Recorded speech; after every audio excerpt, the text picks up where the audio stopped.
네, 잘 지내고 계시지요? 영상을 딱 틀었다가 아니 오늘은 이 양반이 복장이 양복이 아니고 복장 불량이네, 이러실 것 같긴 합니다. 근데 죄송합니다. 지난 주간 지방 목사님들과 해외 연수를 다녀오고 이번 주간 영상을 찍을 준비를 하다 보니 원고를 만들고 이것저것 준비하다가 벌써 수요일이 되었습니다. 미처 양복을 갖춰 입지 못하고 꼭 오늘 올리고 싶어서 급하게 준비하면서 영상을 찍다 보니 오늘은 복장이 불량이지만 뭐 어쩌겠습니까? 복장이 중요한 게 아니고 내용이 중요한 줄로 믿으시기를 원합니다. 자, 오늘도 목회 서신을 계속해서 살펴보는 중에 있습니다. 디모데 전서와 후서, 디도서를 중심으로 살피는 중에 있는데요. 이 목회 서신을 구성하는 내용 중에서 중요한 문제 중 하나가 이단들이 주장하는 교묘한 주장에 대한 문제가 걸려 있습니다. 이단들이 주장하는 교묘한 주장, 이른바 이단 교설 이렇게 표현하는데, 이 이단 교설에 대한 문제가 이 목회서신 안에서 얼마나 핵심적인 역할을 하고 있는지, 심지어 어떤 학자는 이 목회서신을 반이단적 논쟁의 편지라고 부르기도 한다는 것을 미루어 본다면 얼마나 중요한지 미루어 짐작하실 수 있을 것 같습니다. 물론 이렇게 말하면 좀 이상할 수도 있겠지만 아직까지는 정확하게 목회서신에서 거론하고 있는 이단의 정체가 무엇인지에 대한 논란은 결론을 내리지 못하고 있습니다. 목회서신이 말하는 이단이 하나의 동일한 그룹인지 아니면 초대교회 당시 여기저기서 일어난 다양한 이단 교설들을 모두 이야기하는 것인지 확실하지는 않습니다. 그러나 한 가지 분명한 것은 있습니다. 자, 목회서신이 말하는 이단들의 이 성격은 영지주의적인 성격, 그리고 유대교적인 성격 두 가지가 짬뽕되어 있다는 것만큼은 틀림이 없습니다. 더군다나 이런 복합적 성격의 이단 교설이 교회 밖이 아니라 교회 내에서 발생했다는 것에서 이 당시 교회들이 얼마나 위기감을 겪었는지 짐작하게 됩니다. 생각해보면 당연한 것인지도 몰라요. 이 당시 교회 구성원들은 크게 두 부류로 나뉘어집니다. 먼저 유대인 중에서 예수님을 믿게 된 사람들이 있어요. 그런가 하면 이방인 중에서 예수님을 믿게 된 사람들이 있겠지요. 그러다 보니 그 백그라운드가 유대인인 사람들의 입장에선 예수를 믿게 되었지만 그들의 성장 과정에 몸에 배어있던 유대교적인 습관들, 할례나 율법을 지키는 이런 습관들을 교회 내에도 그대로 가지고 들어와 버립니다. 반면에 이방인 중에서 예수님을 믿게 된 이 사람들은 그 당시 그리스 로마 지역에 유행하던 그리스 철학의 영향을 받아서 영지주의 철학이나 이런 것들을 그대로 또 가지고 교회 안으로 들어왔어요. 그러면서 이 두 가지 옛 습관을 다 버리지 못하고 오히려 교회 안에서 이 두 가지 습관과 예수의 말씀, 이 세 가지가 짬뽕되면서 예수 그리스도의 가르침을 교묘하게 틀어버리는 사람들이 등장하게 된 겁니다. 그래서일까요? 목회 서신의 디모데전서 1장 3절은 사도행전 20장 28절로 31절에 있는 바울의 이 경고가 그대로 이루어졌음을 보여주고 있기도 합니다. 과거 밀레도에서 에베소 교회의 장로들을 만난 바울은 긴 고별 설교를 합니다. 그런데 그 긴 고별 설교 중에 바울이 이런 설교를 해요. 자, 사도행전 20장 28절로 31절, 사도행전 20장 28절로 31절 같이 보십니다.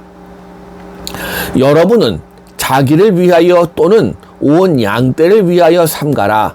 성령의 그들 가운데 여러분을 감독자로 삼고 하나님이 자기 피로 사신 교회를 보살피게 하셨느니라. 내가 떠난 후에 사나운 이리가 여러분에게 들어와서 그 양떼를 아끼지 아니하며 또한 여러분 중에서도 제자들을 끌어 자기를 따르게 하려고 어그러진 말을 하는 사람들이 일어날 줄을 내가 아노라. 그러므로 여러분이 일깨어 내가 3년이나 밤낮 쉬지 않고 눈물로 각 사람을 훈계하던 것을 기억하라. 이렇게 바울은 밀레도에서 에베소 교회 장로들에게 고별 설교합니다. 경고합니다. 그런데 오늘 보고 있는 목회 서신의 서두라고 할 수 있는 디모데 전서 1장 3절과 4절은 이렇게 기록해요. 내가 마게도냐로 갈 때에 너를 권하여 에베소에 머물라 한 것은 어떤 사람들을 명하여 다른 교훈을 가르치지 말며 신하와 끝없는 족보에 몰두하지 말게 하려 함이라. 이런 것은 믿음 안에 있는 하나님의 경륜을 이룸보다 도리어 변론을 내는 것이라. 자, 정리해보면 바울이 이미 오래전에 에베소 교회 장로들에게 경고한 상황이 벌어진 겁니다. 그래서 디모데가 그 에베소 교회에 파견되기도 했어요. 이런 상황은 이 디모데 후서와 디도서에서도 마찬가지입니다.